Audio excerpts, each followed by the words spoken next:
Coba, jujur deh, seberapa sering Anda frustrasi sama indikator kayak RSI atau stokastik yang rasanya selalu telat? Nah, kalau iya, pembahasan kita kali ini, wah, ini bakal mengubah total cara Anda melihat pasar. Kita bakal intip apa yang sebenarnya terjadi di balik layar, di mana order miliaran dolar itu beneran dieksekusi.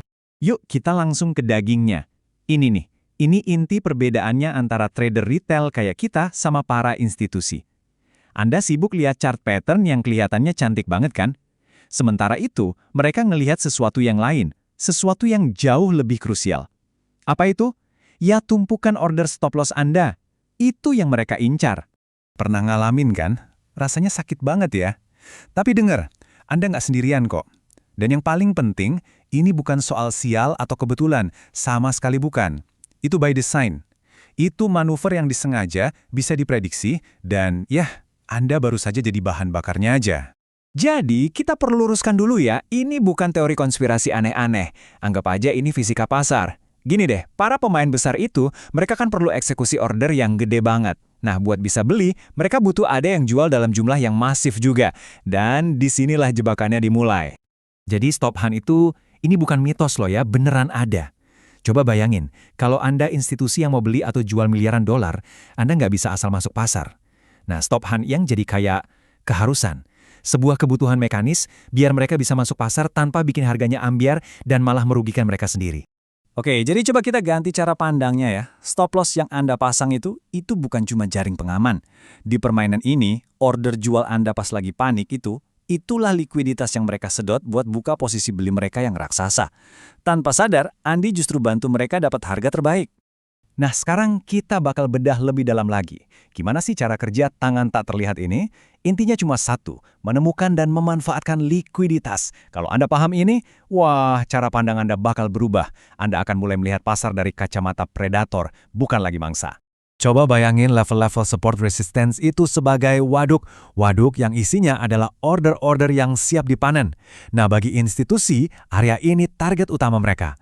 Mereka tahu persis di mana Anda semua naruh stop loss dan mereka bakal datang ke sana. Logikanya sederhana. Kalau mereka langsung hajar beli dalam jumlah besar, harga pasti langsung loncat kan? Mereka malah dapat harga rata-rata yang jelek. Makanya, dengan memicu stop loss Anda dulu, mereka menciptakan banjir order jual. Nah, order jual inilah yang mereka serap dengan tenang buat ngumpulin barang. Efisien banget.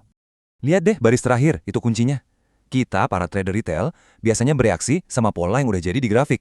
Tapi institusi, dengan modal raksasa mereka itu justru yang menciptakan pola-pola itu. Tujuannya, ya buat manipulasi sentimen dan ngumpulin likuiditas. Mereka itu arus di bawah laut yang bikin ombak di permukaan. Terus gimana caranya biar kita nggak terus-terusan jadi korban? Gimana caranya kita bisa ikut berenang bareng mereka? Jawabannya, kita harus ganti alat. Lupakan dulu indikator-indikator lagging yang udah basi itu. Kita harus pakai alat yang bisa nunjukin struktur mikropasar secara real time. Ini waktunya kita ngintip ke dalam mesin harga. Gini deh analoginya, kalau candlestick biasa itu cuma nunjukin bodi luar mobil, nah footprint chart ini ngasih kita lihat mesin di dalamnya. Anda bisa tahu dengan pasti di harga berapa volume paling besar terjadi dan siapa yang menang di situ, si pembeli agresif atau si penjual agresif.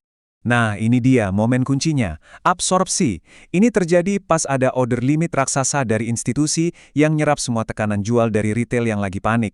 Di chart biasa, harga kelihatannya diam aja, macet. Tapi di baliknya, sebuah institusi lagi sibuk ngisi kantong mereka. Ini jejak pertama yang mereka tinggalkan. Disinilah momen aha Anda akan terjadi. Di grafik biasa, yang Anda lihat cuma support ditembus, terus Anda kena stop loss, titik. Tapi dengan footprint, Anda bisa lihat ada volume cluster raksasa di titik paling rendah itu. Anda bakal sadar, itu bukan breakdown biasa, itu engineered liquidity grab. Mereka bukan jualan, mereka tuh lagi belanja besar-besaran. Sekarang kita ke alat selanjutnya, CVD atau Cumulative Volume Delta. Anggap aja ini alat buat ngukur usaha di pasar. Kalau CVD turun tajam, artinya ada usaha penjualan yang sangat agresif. Banyak banget yang ngejual di harga market.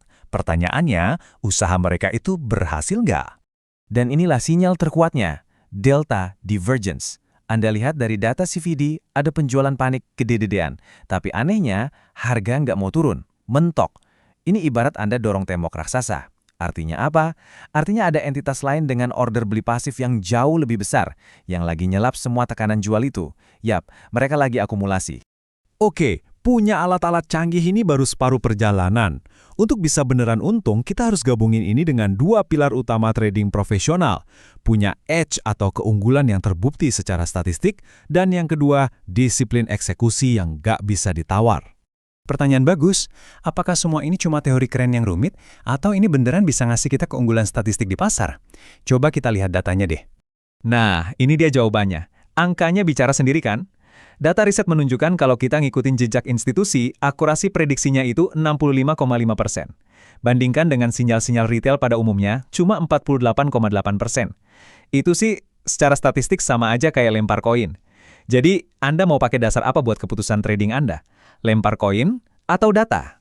Punya edge dari data itu penting, tapi percuma kalau mindsetnya salah. Firma trading profesional kayak SMB Capital selalu ngajarin ini. Fokusnya itu bukan ke profit atau loss di satu trade. Fokusnya adalah pada kualitas prosesnya. Konsep ini bisa mengubah segalanya.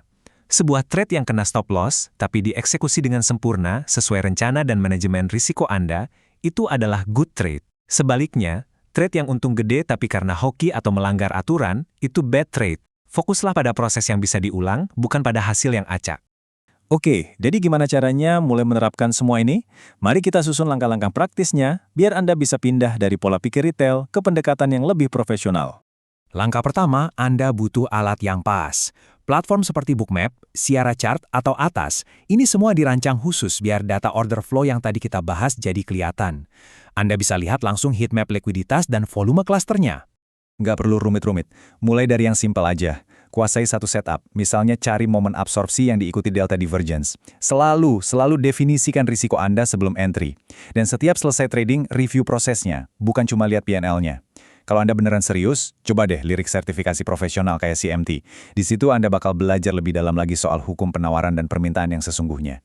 Jadi, lain kali Anda buka chart, coba berhenti sejenak. Jangan cuma lihat candle-nya.